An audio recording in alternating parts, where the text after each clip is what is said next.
Video lecture prepare किया है professional ethics पर, जिसमें आज का टॉपिक है discuss the right of advocates.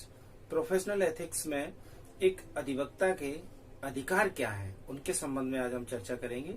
तो कुछ पॉइंट वाइज मैंने यहाँ लिख रखे हैं, वन बाई वन करके हम समझ लेते हैं। Discuss the right of advocate. अधिवक्ता के अधिकार क्या होंगे? जाहिर सी बात है, अगर अधिवक्ता अपने मुवक्किल यानी कि क्लाइंट के लिए कुछ कार्य करता है तो उसके ऊपर कुछ कर्तव्य आरोपित होते हैं, यानी ऑब्लिगेशन है कुछ, और कुछ उसके अधिकार हैं। तो यहाँ हम आज अधिकारों की बात करेंगे। Number first, right to pleading. अधिवक्ता का एक सबसे अहम अधिकार होता है, जिस अधिकार पर पूरे तरीके से उसका क्लाइंट निर्भर होता है, वो है राइट टू प्लीडिंग। अधिवक्ता का क्लाइंट की ओर से किसी भी न्यायालय में प्लीड करने का अधिकार होता है, पैरवी करने का अधिकार होता है। अगर अधिवक्ता अपने इस अधिकार का उपयोग नहीं करेगा तो उसके अधिवक्ता होने का कोई मतलब ही नहीं निकलता है। अर्थात सबसे पहला अधिकार उसका है किसी भी मामले में पैरवी करने का अधिकार। Second, right to compounding. कभी कभी ऐसी परिस्थितियां आती हैं जिन परिस्थितियों में विवाद तो हुआ और दोनों पक्षकार कोर्ट में भी पहुंच गए, न्यायालय में उपस्थित हैं, मामला चल रहा है, लेकिन उन्हें ऐसा लगता है कि अब अपने मामले को आगे न बढ़ाते हुए वापस ले लेना चाहिए।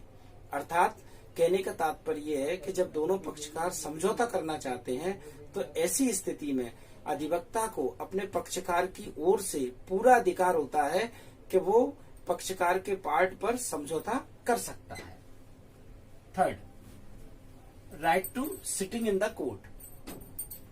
प्रत्येक अधिवक्ता को यह अधिकार होता है कि जिस न्यायालय में उसका मामला चल रहा है या अन्य किसी दूसरे न्यायालय में भी वह बैठ सकता है और वहां की कार्रवाइयों का जो संचालन है उसे सुन और समझ सकता है। यह अधिकार सदैव एक अधिवक्ता के पास रहता है।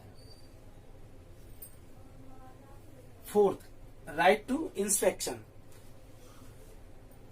राइट टू इंस्पेक्शन यानी कि प्रत्येक अधिवक्ता को ये अधिकार प्राप्त होता है कि वह प्रत्येक मामले में उसको जो दस्तावेज मिल रहे हैं, जो कॉपी ले रहा है या सर्टिफाइड कॉपी ले रहा है, उनका निरीक्षण कर सके।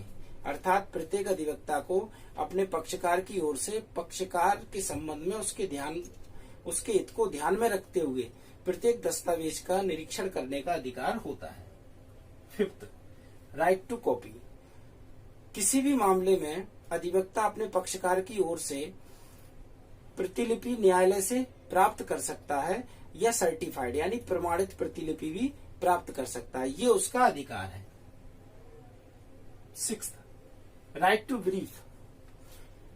ब्रीफ यानी कि कुछ संक्षिप्त पेश करना। संक्षिप्त पेश करने से तात्पर्य है कि जब न्यायालय में कोई मामला चलता है तो किसी भी मामले को या तो decided on the law, decided on the judgment, पूर्व निर्णय, या कोई भी ऐसा लॉ जिस पर उस मामले को डिसाइड कराना चाहता है एडवोकेट, उसका ब्रीफ उस कोर्ट में पेश कर सकता है। हालांकि कायदा तो यह कहता है कि जिस दिन बहस होती है उस दिन उसे ब्रीफ पेश करना होगा, लेकिन अगर वो न्यायालय से अनुमति मांगता है कि मेरे पास ब्रीफ है, मैं आज पेश करने में असमर्थ हूं, तो न्यायालय ये परमिशन भी दे देता है कि ठीक है, आप ब्रीफ बाद में पेश कर देना। Seventh, right to appointed as a commissioner. विद्यार्थियों, शायद आपको जानकारी हो, एक अधिवक्ता कमिश्नर यानी आयुक्त के रूप में भी अपॉइंटमेंट हो सकता है। वो कैसे होगा? जब दो अधिवक्ताओं के बीच में मामला होता है तो किसी भी तीसरे अधिवक्ता को बुला लेते हैं और वो अधिवक्ता एज ए कमिश्नर सारी सुनवाई करता है और उस सुनवाई के सारे तथ्यों को लिखता है और खुद के हस्ताक्षर होंगे और दोनों पक्षकारों के हस्ताक्षर होंगे, और समय पड़ने पर उन्हें बुलाकर उनसे पूछा जाएगा क्या आपके सामने ये कार्रवाई हुई थी, तो उन्हें बताना पड़ेगा yes. Eighth, right to appointed as a receivers. किसी भी पक्षकार की ओर से उसका एडवोकेट एज। हेलो विद्यार्थियों, eighth, right to appointed as a receiver. प्रत्येक अधिवक्ता अपने पक्षकार की ओर से रिसीवर नियुक्त हो सकता है अर्थात लॉट ऑफ प्रॉपर्टी या किसी भी ऐसी चल संपत्ति की देखभाल के लिए वह एज ए रिसीवर नियुक्त हो सकता है, ये उसका पूरा अधिकार होता है। 9 right to appointed as a oath commissioner. प्रत्येक अधिवक्ता ओथ कमिश्नर यानी कि शपथ आयुक्त के रूप में नियुक्त होने का अधिकार रखता है। ये अधिकार उसे सीपीसी के तहत दिया जाता है और इस अधिकार का उपयोग वो कभी भी कर सकता है। 10 right to appointed as a notary. प्रत्येक अधिवक्ता एज ए नोटरी यानी कि एज ए नोटरी अपॉइंटेड होने का पूरा अधिकार रखता है और एज ए नोटरी अपॉइंटेड होने के लिए उसे अपने व्यवसायिक नैतिकता के साथ अपने प्रोफेशन को कुछ वर्षों तक किए जाने के बाद ये परमिशन मिलती है कि वो एज ए नोटरी कहलाया जाएगा।